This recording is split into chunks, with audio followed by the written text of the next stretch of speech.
And I have seen, I think I mentioned this before also, I have seen some schools did a phenomenal job in our district, and some schools, some of the kids doesn't even know this exists. And I heard both. And to me, honestly, I think it's not acceptable, because this program going to be, yeah, I'm sorry to interrupt you. I'm just thinking that's exactly why they're going to evaluate it, because they're, right? Because that's the purpose of the evaluation.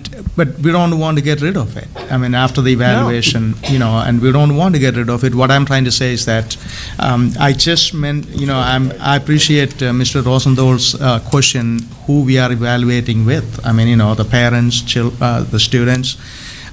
I would like to, you said when you're going to provide the evaluation, or when you're going to get the evaluation? In January of 2017 to the board.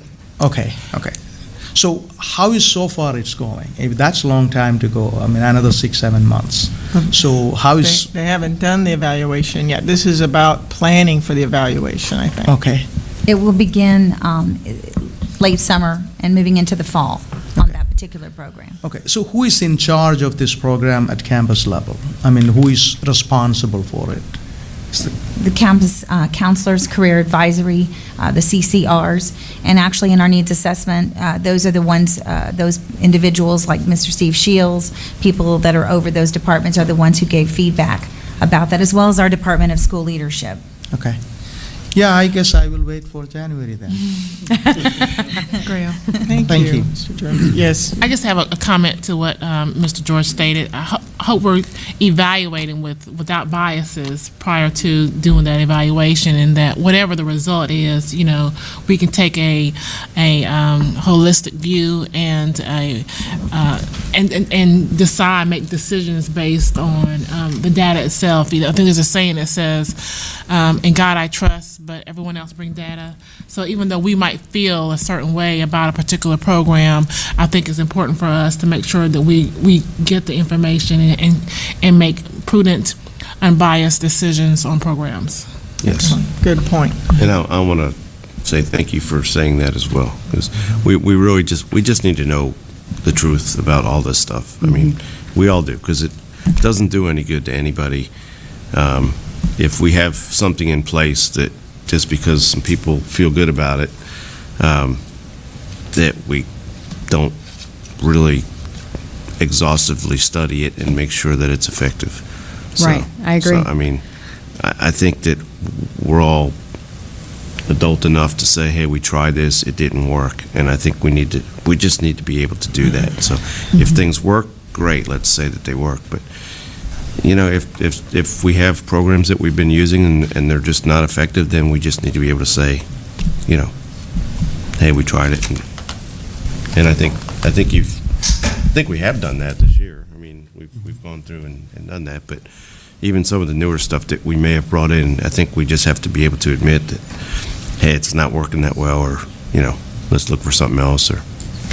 And I think that's that 8-step, academic return on investment really frames how we look at the evaluation. Is, there could be a program that's very expensive that is highly effective, but we could have another effective program that impacts a lot more students. So we're really looking for that academic return on investment. But you're absolutely right. We have to use a variety of data. The data tells a story. We need to use qualitative, quantitative, and really look at what's really going on, or and able to continuously improve. We've got to really be able to take a real hard look at what's going on and make improvements from there. All right, thank you. Mrs. Tausan? Thank you. So thank you guys for bringing this forward to us. I think it's very much needed, and I appreciate particularly the 8-step academic return on investment process. So my questions are going to be around that. My first question is the student achievement data. What is this going to include more than just STAR test results? And that's my assumption. I just want to make sure that we're all thinking along the same lines. Your assumption is accurate. Yes. So we will absolutely include more. It depends on the program that we're evaluating, what data we have available, for student achievement. But STAR is not going to be the only indicator that we're going to utilize for student achievement. Well, obviously we're updating our district assessments. Right.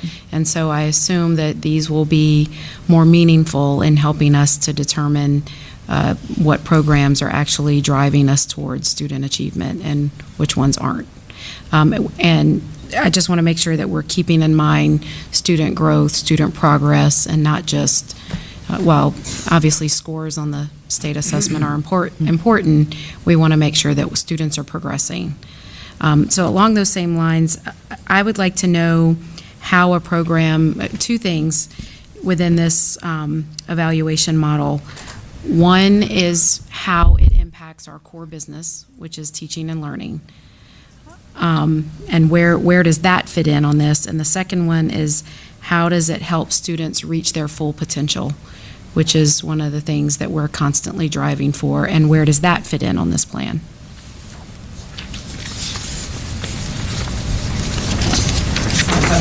Yes.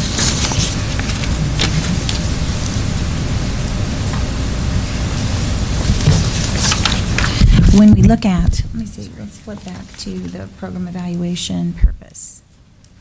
There we go.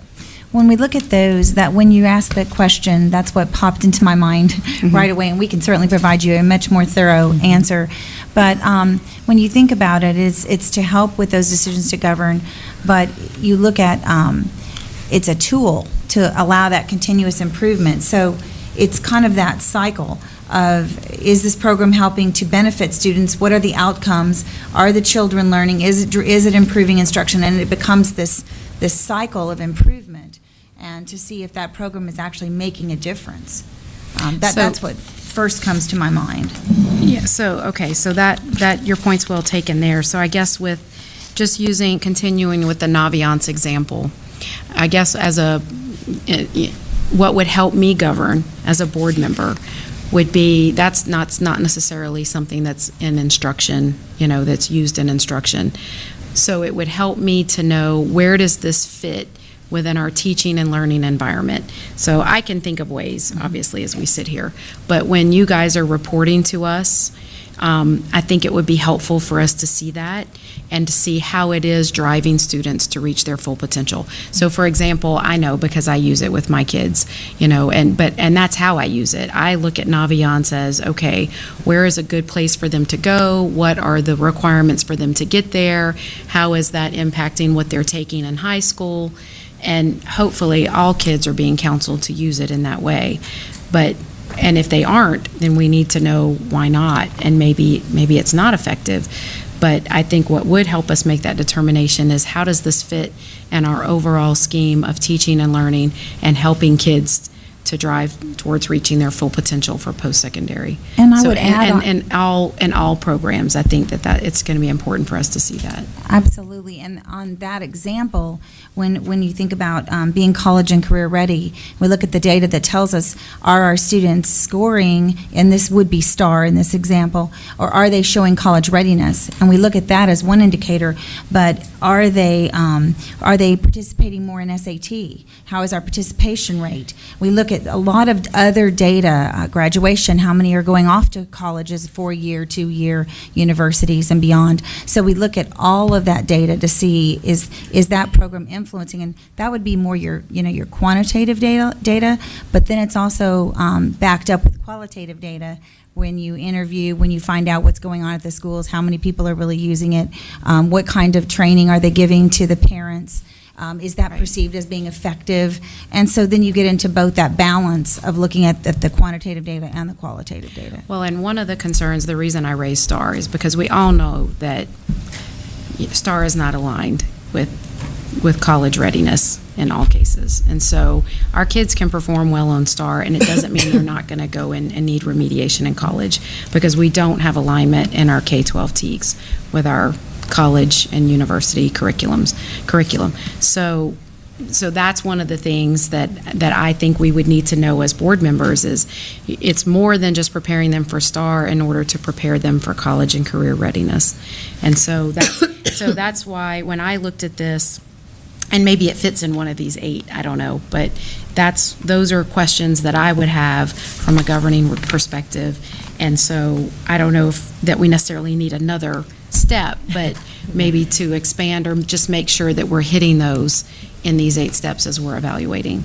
Kristen, I would suggest that I think what you're asking is a second-tier question, because our goal would be, and I think excuse me, I think it's the board's goal, that anything we're doing must align to the board's goals. Yes.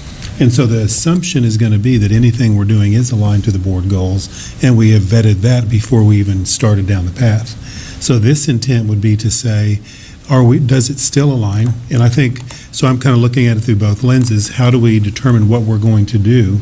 Are we getting the return on investment? And so as we go through the process, anytime we report out to the board, it's almost like an internal audit. We should say there should always be an opening section. Right. Here's what we've audited. Here's why this program is in our district. Here's why it's important. And here then is how we investigated to see is it achieving the desired outcome, financially or academically. And so I think once we get a solid plan and we really know, because we know where the board is meeting on their long-term goals as well. So I think once that's in place, that's the bridge to this process that'll be, I think, help bring it all together very well. So that's a good point, and perhaps that's true. And so what I'm looking for is just to make sure that in this whole process, that doesn't get lost in the reporting, not so much lost in the perspective, because I understand that that's the perspective, but those are going to be the things I think that we're asking as we look at these programs, so. Yeah, I was going to say it a minute ago when Mr. Rosenthal was making his comments, but I think the board has done a great job of setting a culture of high accountability.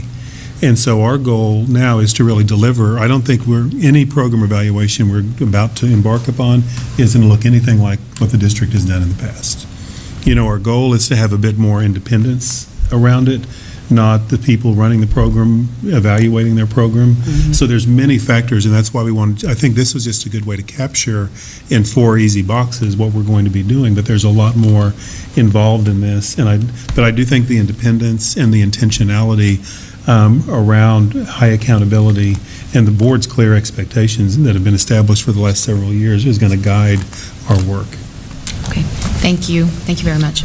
Well, I'm going to make a couple comments and just piggyback on what you two have been saying, because if you look at number 5 up there, evaluate program effectiveness, we first have to understand what the goal is for any program that we're implementing, purchasing, trying, doing. There may not be a purchase involved. There could be cost because it's employee hours or that type of thing, but it might not be something we're buying. It might be just something we're doing. So I think it's really important in any of our programs that we have defined what we want. What does good look like? What is the goal of this? Why are we doing this? And then if we have that clearly in place in the boardroom when we're going down our agenda, then it's clearly defined from the very get-go. So then when you're looking at a program, you know exactly what you're going for. I guess that's kind of my comment. Did we do what we promised we were going to do, or what we set out to do? And that's, you first have to know what you're trying to do and why you're doing it. If we could go back to the slide that has the purpose on it, I really liked this purpose because I think it hit the 3 key things that we're going for. One is governance decisions that we're looking at. Evaluation of programs that we're implementing, and I just wanted to clarify the last phrase there, meet their goals, is referring to the program's goals, not necessarily the administrator's goals. Yes. Yes. Yes. Okay, so I just want to clarify that. And then, Mrs. Tossan, you touched on this exactly. The very last sentence there in the purpose is, we're doing this to improve student achievement, because that's our core business. So everything needs to be aligned towards that. And however we want to say, if that's reaching their full potential, if that's college and career readiness, whatever those things are, and that's, obviously a continuing discussion, but if we're aligning all of that towards those student outcomes, then we'll be able to go back to that effectiveness and that cost-benefit analysis. So I just wanted to tie all that together.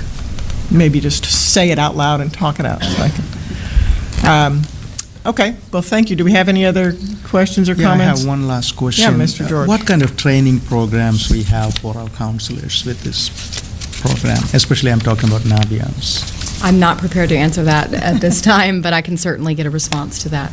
Well, Phyllis, do you want to address that? What exact programs? There's definitely a protocol in that office that has the training for them, but that's kind of your wheelhouse. Steve Shields' office has provided training, and when we first adopted it through the vendor, we provided training. What I was going to point out earlier is that when we look at program evaluation, of course, we want to look at how effective it is across the whole system.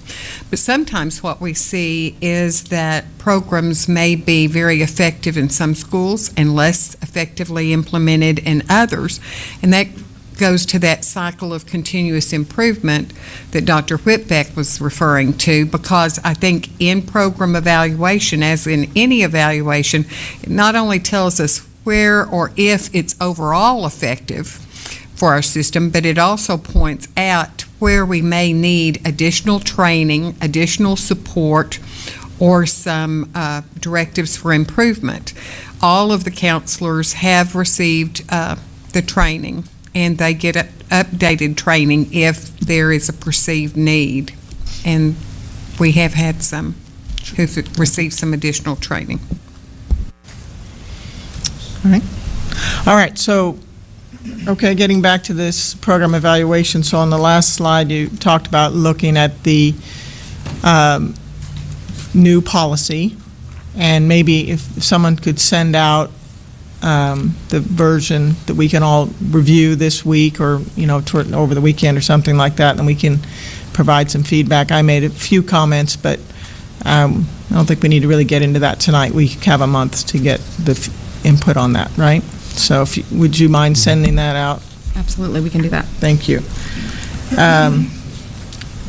Okay, is there anything else we need to talk about on this item? If you don't mind, I'd like to just close by sharing that one of the things on this journey, and even just through our years of experience, to be true, is that school districts are notoriously not strong in program evaluation. Perhaps that's because we're always flying the airplane, and trying to fix it at the same time. I don't know why, but I can tell you that based on my experience, it's true. And it's exciting that we're really, coming together and really trying to get a strong process in place to make our district stronger in this area. And I think as we looked at policy, and actually there's very few out there, which also tells you that there's not strong processes in place. It really just validated the excitement and the good path that we're on for this work. We think it'll be an addition to Fort Bend. Excellent. Thank you, Dr. Whitbeck, and thank you, Mr. Quinn and Ms. Evans, for being here tonight. Excellent presentation, and we are excited about the next steps in program evaluation. The board next on the agenda is for the board to convene in closed session. We have a private consultation with the board's attorney. We have quite a number of personnel matters, and the board's now convening in closed session.